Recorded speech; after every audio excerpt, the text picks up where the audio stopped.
Hello everyone! In this video, ipapakita ko po sa inyo kung paano ko po pinipresyohan yung mga handmade products ko. Disclaimer lang po, iba-iba po tayo ng way sa pagpipresyo ng handmade products natin.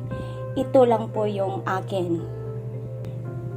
Ito din po ay based sa mga nakita kong videos and na-search ko po sa internet. Let's start! In this video, pipresyohan po natin itong fuzzy wire tulip flower na ginawa ko. So, unang-una po, ililist po natin or ililista nyo po yung mga materials nyo. Pinakauna po is yung fuzzy wire.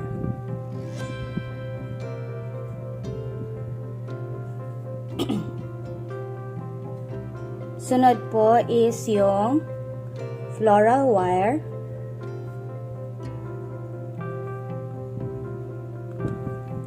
Floral tape,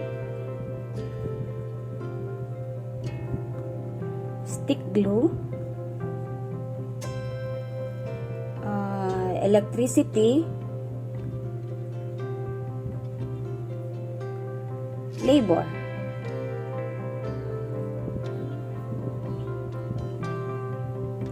Okay.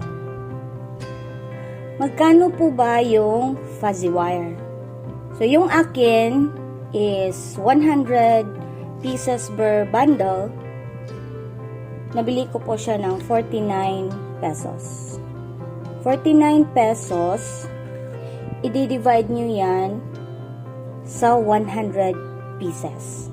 So, yung per bundle, di talaga umaabot sa atin ng 100 pieces. Sometimes, less than 100 pieces. So, isipin na lang natin that 95 pieces yung per bundle. So, 49 pesos divide 95 pieces. 95 pieces. So, that is 49 divide 95 equals 0.515 or 0.52 per piece. Per piece na po yan. Okay, next, yung floral wire. Nabili ko po ng 13 pesos, 10 pieces. 13 pesos sa 10 pieces. So, i-divide natin sa 13 divide 10 pieces. That is equivalent to 1.3 per piece. Okay?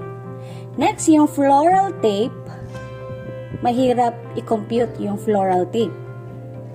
Yung stick glue, mahirap din i-compute. Yung electricity, mahirap din i-compute. Labor pala to. Okay? So, yung tatlo, mamaya na natin yan i-compute. Next is yung labor.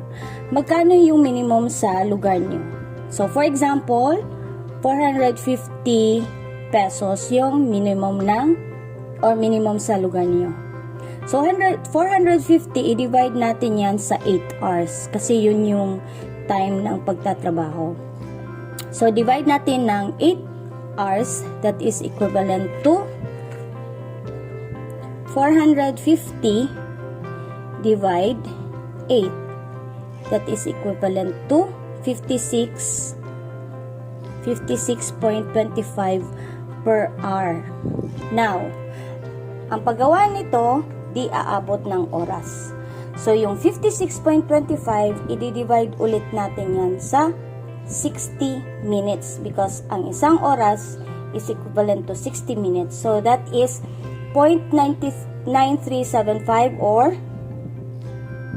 divide 60. That is equivalent to 0.94.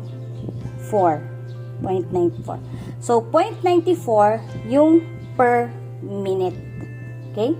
So, saan natin kukunin yung cost nito? Okay? So, mamaya na yan. So, unahin natin itong mga na-compute na natin. So, fuzzy wire.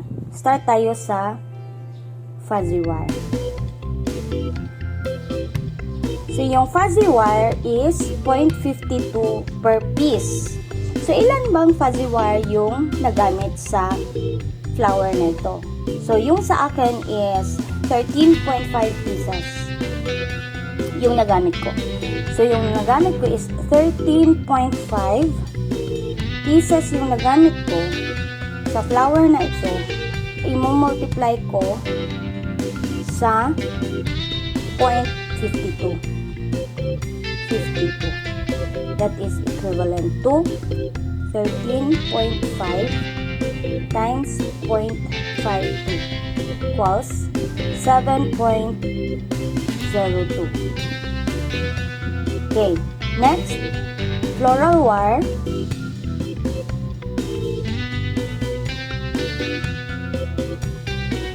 Magkano is 1.3. 1 peso and 3 cents. Next, yung labor. Ilang minutes nyo ba ginawa to? So, for example, 15 minutes.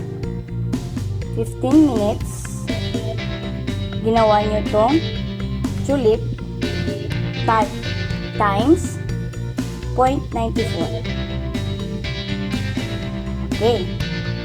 So, 15 times 0.94 equals 14.1.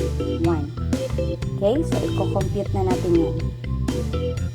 7.02 plus 1.3 plus 14.1 equals 22.42. Yan ho yung cost nyo sa tatlo pong ito. Next, kukunin na natin itong tatlo. Floral tape, stick glue, and electricity. Paano? Itong 22.42, i-multiply natin yan sa 2. So, 22.42 times 2 equals 44.84. Okay? 44.84. So, ito na yung cost nyo. So, ang tawag dito is margin. So, itong margin na to, di ka pwedeng bababa. Kasi, kung bababa ka or bumaba ka sa price na to, lugi ka na. So, hindi pwede na ito yung exact price na ibibigay mo sa customer mo. Kasi, what if yung customer mo hihingi ng discount? Magkano yung ibibigay mo? Di ka pwedeng bababa. So, dun na lalabas yung magkano yung ipapatong nyo. Yung iba, minumultiply nila ng 2, 3, or 4. Yung sa akin, imumultiply ko siya into 2. So, yung 44.84 yan, minumultiply ko yan ng 2. So, 44.84 times 2 equals 89.68 or 90 pesos. So, 90 pesos yung presyo ko ng flower na ito. So, kung hihingi ng discount yung customer mo, pwede mo itong ibigay ng 85 or 80 or 70. Basta, huwag ka lang bababa sa 44.84.